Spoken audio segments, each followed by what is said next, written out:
Good morning. So we all say that we don't have any free time, but the truth is we do have free time. We just don't know what to do with it. How many times have you caught yourself just scrolling on your phone? You could use that time scrolling to learn a new skill or get into another hobby that could potentially benefit you in life. So I'm going to be talking to you about some hobbies that you can start in your room that will change your life, but they're not necessarily like the hardest things to do. Number one is the thing that I'm doing right now is to record yourself while you're talking. This has so many benefits, and even if you're not a content creator, you will improve in real life conversations, and you'll be able to not only help yourself but help others. You'll be able to express yourself freely. You'll be able to get your point across more easily to the point where other people will understand, and the whole world will just be a better place, I think. But you don't have to do this for too long. You can do it for a minute. There are social media challenges online where you just practice speaking in front of a camera for 1 minute. And if you're doing it for a consistent amount of time, you're going to improve. You're going to see noticeable improvement. So that's it. Talk to yourself. Pretty self-explanatory. Second thing, light calisthenics. You can do calisthenics in your room. You have no excuse. If you have like a little portion of the area where you're able to lie down and do some push-ups, then you have enough room to just start doing like calisthenics. So push-ups, squats, planks, you could stretch, you could do mobility work, you could do abs. And something, if you have the space, is to get a pull-up bar. A pull-up bar will help you so much with just doing calisthenics in your own room. Another thing would be like parallettes. Those aren't really necessary. You can start doing like the planche holds, the L-sit on the ground. You don't really need any sort of parallettes, but those are pretty helpful as well. But there's literally no excuse for you to not be able to exercise because you have your body to be able to do these sorts of calisthenics movements. Okay, 3, journaling. And in a very simple way. You don't have to be filling up like a huge page like this every single day.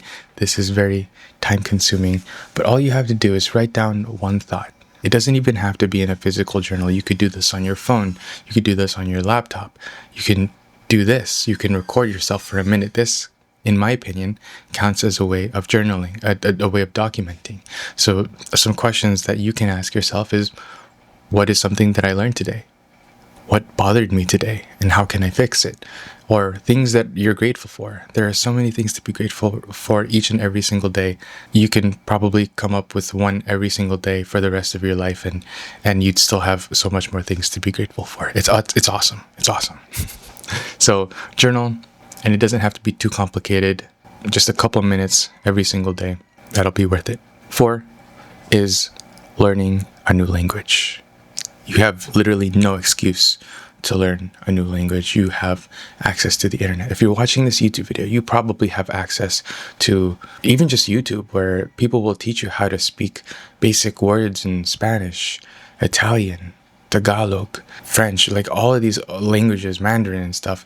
And like there's a lot of free resources out there. You can pay for more premium resources that'll get you to progress faster, but that isn't very necessary. You can watch like Italian videos on YouTube to get yourself immersed into the language, and then you can slowly start to pick up the different words, different phrases, and sort of incorporate them into your life. And that's how you learn a language, right? It's just immersing yourself, being surrounded by the language so much, and it starts to be in your subconscious somewhat.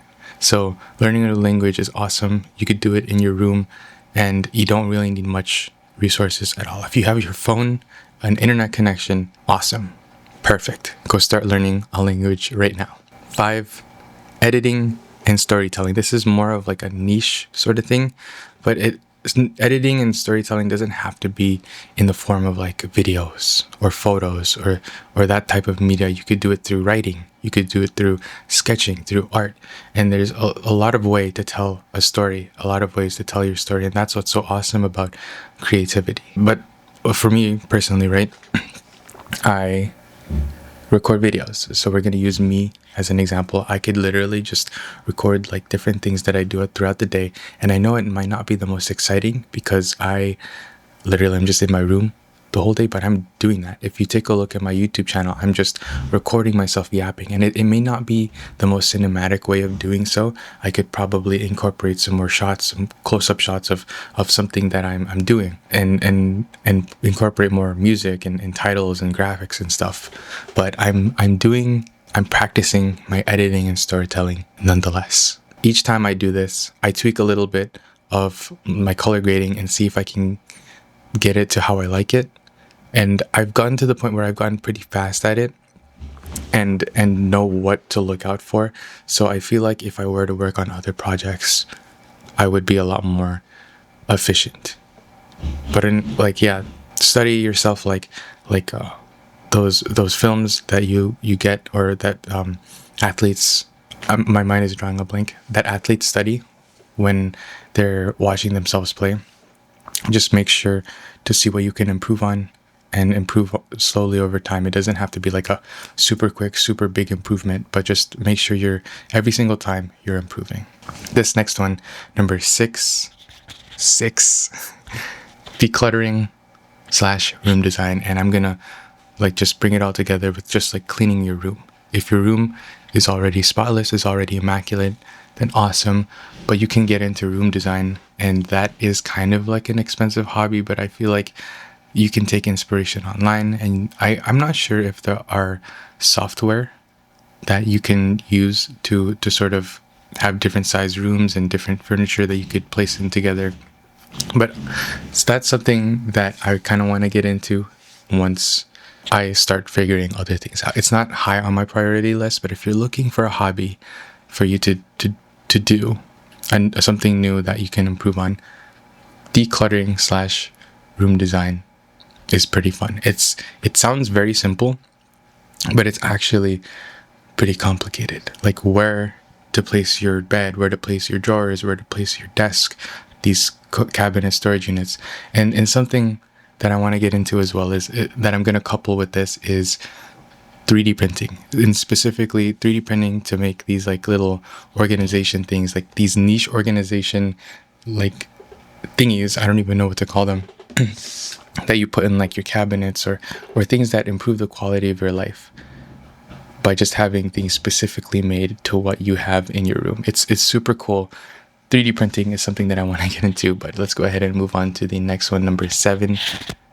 Learn a simple instrument. So a couple of things would be stringed instruments, guitar, ukulele, maybe even a violin, saxophone. Saxophone's kind of hard because they get really loud, but piano is also a nice one. And you don't really need to start off being really good. Just learn the basic things, the basic chords. And if you have a passion for music and singing and stuff like that, you could practice how to sing along while learning your instrument. It's an awesome feeling. I need to do that myself personally. I have a guitar. I've learned the basic chords and stuff, but I want to get more into it and learn more about music theory and just playing the guitar how it's meant to be. If that makes sense. I just don't want to stick to only chords. So learning an instrument is awesome, and you can impress your friends too when you take your guitar out, your ukulele out, and you could jam with everyone. That's pretty much it. I think that's all of the stuff that's listed here. You don't really need big goals. Just focus on one of these things. Hopefully one of these has interest you into moving forward, into picking up a new hobby. If not, leave me a comment. I'll probably make another video like this. If you found it interesting, leave a like, comment, subscribe if you haven't already. Thanks for listening. I'll see you tomorrow.